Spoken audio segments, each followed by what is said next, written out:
with you here. Um, so um, my research during the pandemic was on how faculty members were using television techniques when they were almost immediately forced to teach online. Most typically, what happened is what they were doing in their live classroom all of a sudden had to be done on Zoom. But what, of course, we found is that many changes were made as faculty and students got more accustomed to the technology and started to see what they were doing. So I thought it would be interesting, sort of about a year later, after all this happened, at least one full semester after all this happened in the United States, at least, to go back and try to collect some examples of what faculty actually were doing. We saw that while the pandemic pushed universities online, many researchers and observers thought that it was long overdue. Although many faculty members had resisted teaching in a digital way, and students did, they actually found, many of them found that they liked it and that some aspects were even better than teaching person to person.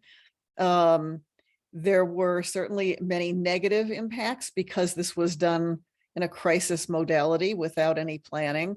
But there was a lot of work done quickly, both to try to support faculty members in making this transition, and then also to try to look at what were the lessons learned. And so I decided that I would do that. So a little bit of my own background and what prompted this study. I am a professor of strategic communication at Ithaca College. My undergraduate degree is in radio and television, and my graduate degrees are in educational technology. And I focused when I did my degrees was in the 1970s, and the medium of the time was video, especially video that could be produced by people who are non-professionals, and teachers in particular.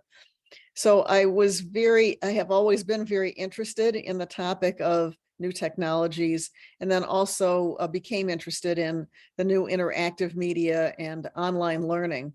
So this has been an area of both my research and my practice. I have actually developed and taught many online classes, and developed an online degree, and continue to do research in this area. So it interested me to see what was happening. And as I talked to colleagues and read many accounts in articles, most of this, of course, was not refereed journal articles, because this was all coming out as it was happening during the pandemic, and people were posting blogs or doing workshops and kind of talking about what worked. And the radio and television major in me began to see many parallels to what I learned about being an effective television producer and television host. And so I wanted to collect some of these examples and see that if we could learn from what people have learned over the decades in television and translate that into teaching. So we looked at various, I looked at various factors, like why did they employ various techniques? Most of it was because they were concerned about the effectiveness of it. The reports generally are that when professors immediately had to go online and had no time to prepare anything different, that it was a rather boring experience for both the faculty member and the students. Even a very engaging professor in a classroom loses a lot when it is just on a little screen, the way that we are. And so many professors were trying different techniques to be more effective. They were also trying to be efficient about it, because they had no time to go back and prepare with hundreds of hours of a well-developed course with pre-produced materials and exercises. And as I looked at all of these accounts, I went back to studying what I had learned about the history of educational technology. And in fact, when any new medium is introduced, the first attempt is basically to take an old format and put it in a new technology. So when film first came out, the very, very first examples of films were just a static camera on recording a stage play, right, from one angle. And it was not until people sort of figured out, well, you can actually take this camera and move it around and get different angles and edit it all until film became its own medium. The first online learning, and some of it still looks like that, was basically PowerPoint put into some digital format where, learners could go through on their own and press next and press next. And so the same thing was happening when people had to quickly go onto Zoom. They were thinking about what they did in the classroom and trying to apply it to this, rather than thinking about it as being an entirely new medium. So I looked at first, what are the techniques that successful television producers use, television writers and producers use. And the most important one is this concept of the narrative arc. And this is what they use both within, let's say, a TV series of 10 weeks or a season, and also within a particular show, within a particular episode or a particular film. And then what I found is there are many, many parallels from the learning sciences about the narrative arc or flow in a good class. And I'm presenting here a diagram that comes from Hyla's research on e-learning, and found that the ideal state that you want students in is the state of flow, where the rest of the world is kind of falls away and they are just so engaged in the content, right, that that they are enjoying the experience and they are wholly involved in it. But you can't do that the whole time. Just like in a television show, you can't be sitting at the edge of your seat the entire time. You'd be exhausted, right? So there has to be this kind of flow or narrative arc between something that kind of relaxes you or kind of gets you in a more relaxed state, and then something that grabs your attention, or something that frustrates you or makes you anxious. The same thing in learning. So, in frustration, the challenges are too hard. Boredom is if the learning challenges are too easy, but the flow is somewhere in between, but it's not a static place. It actually goes up and down and up and down. And so you can think about this in terms of how you want to plan an individual course session, or even a course that goes over 15 weeks. I've talked to many of my colleagues. I teach in a school of communications, and I have colleagues who are screenwriters, and they say that when they first were charged with teaching, they had been professional screenwriters for many years, and then just decided to go into academia later in their lives. And the way they approached developing a class was through a narrative arc.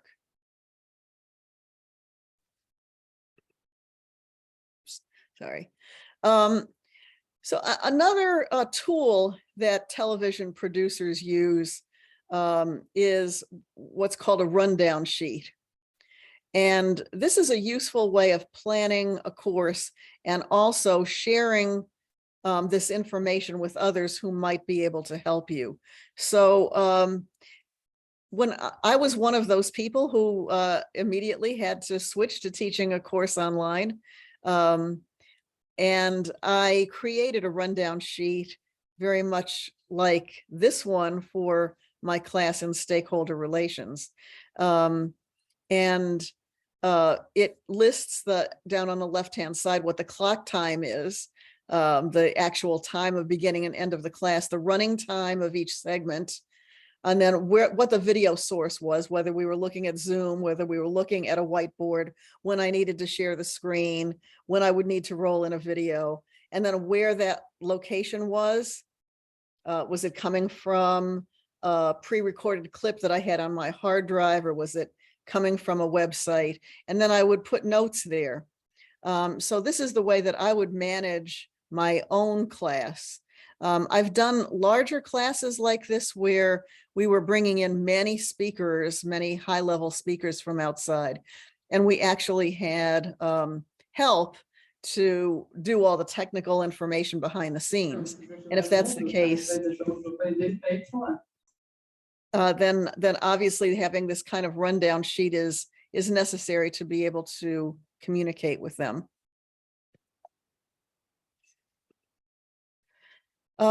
So speaking of having others around, I know that most of us didn't have the luxury of having any kind of assistant when we were teaching online, but television shows usually do have assistants of many different kinds.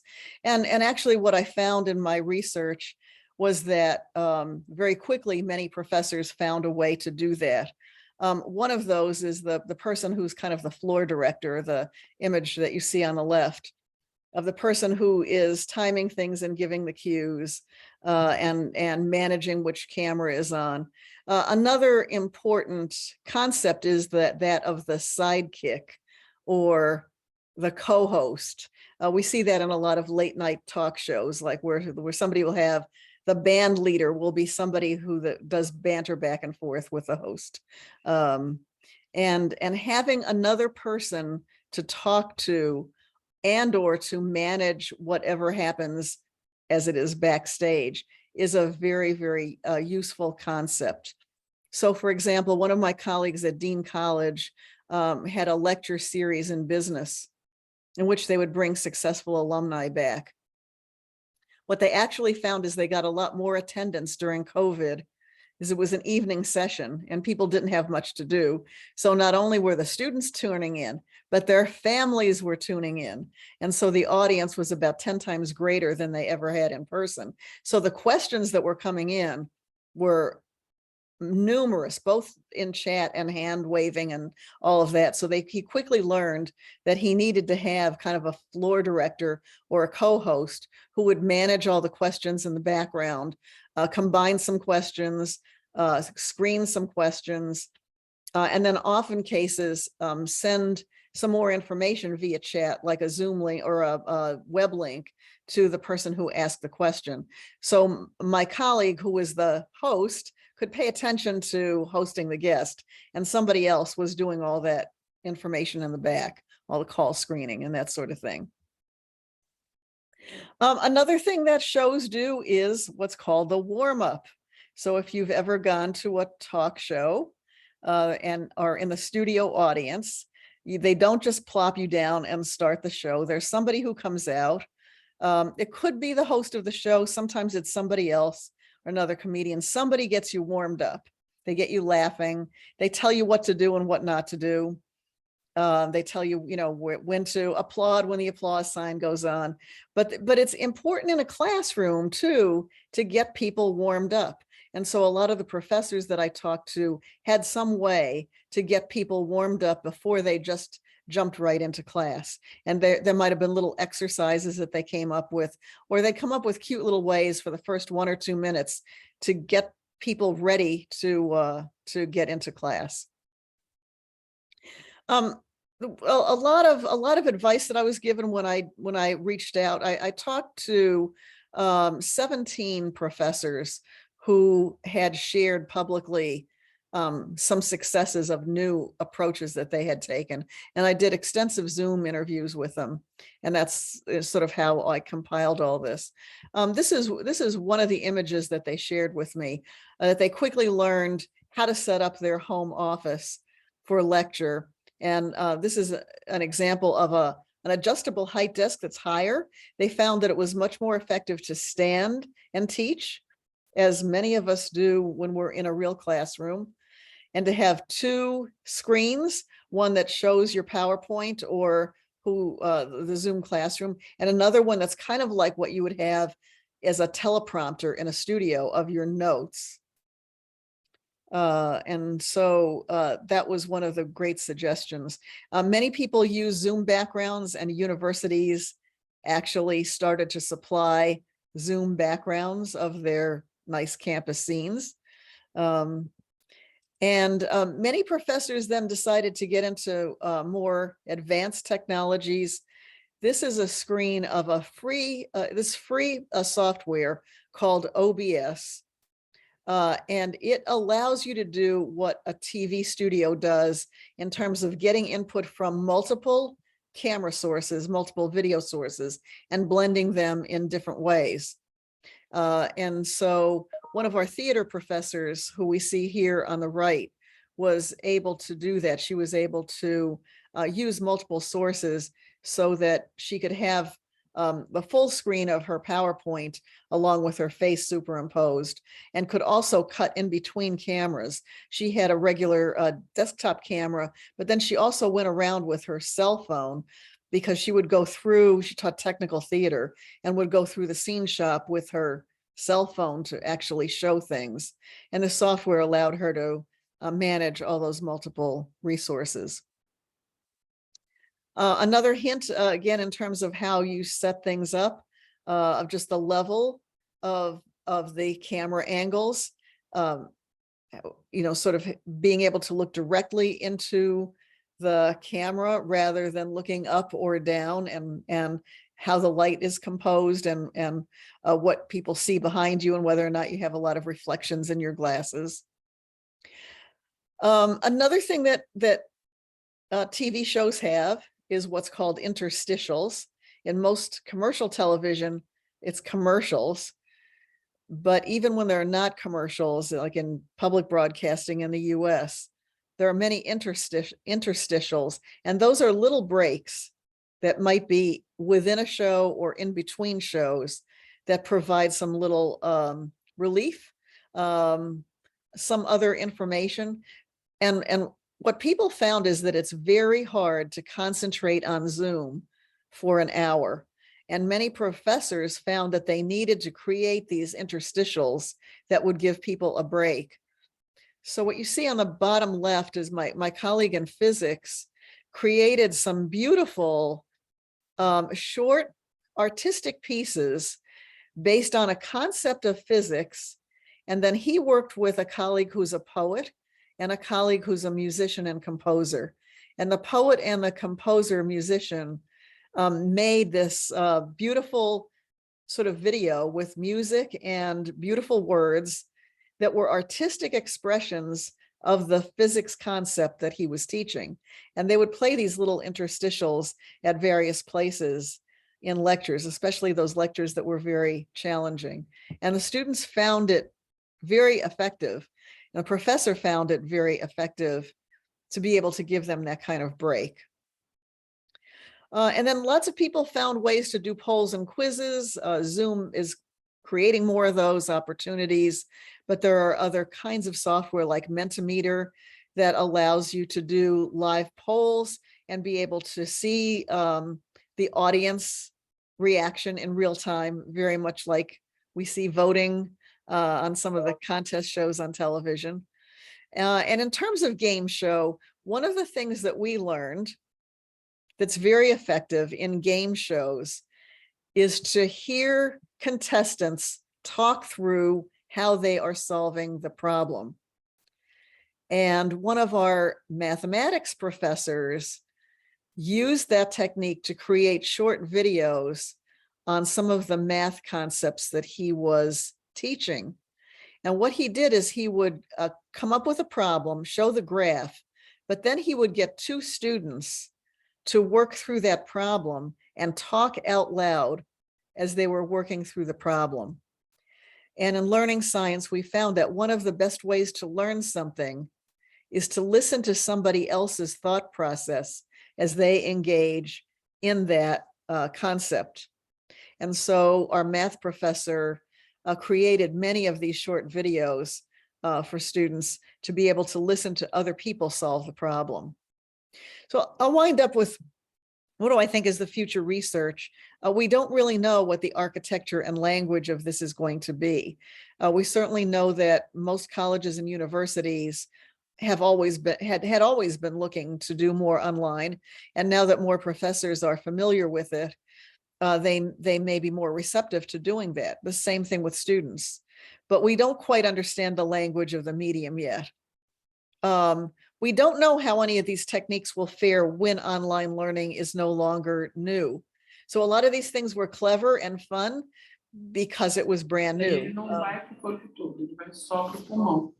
And, Então, você aspira e depois que você aspira, você tem que lavar a boca. but at some point, perhaps these will not be as effective. We also don't know older learners versus younger learners' expectations and preferences.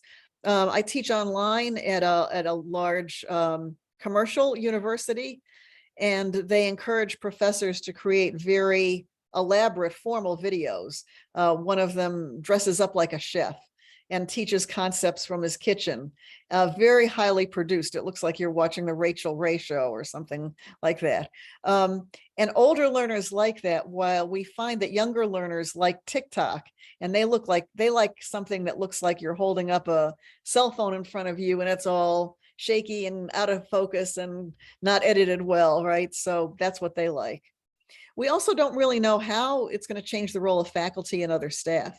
Again, we might have co-producers and co-hosts and sidekicks and directors if we're going to be teaching online.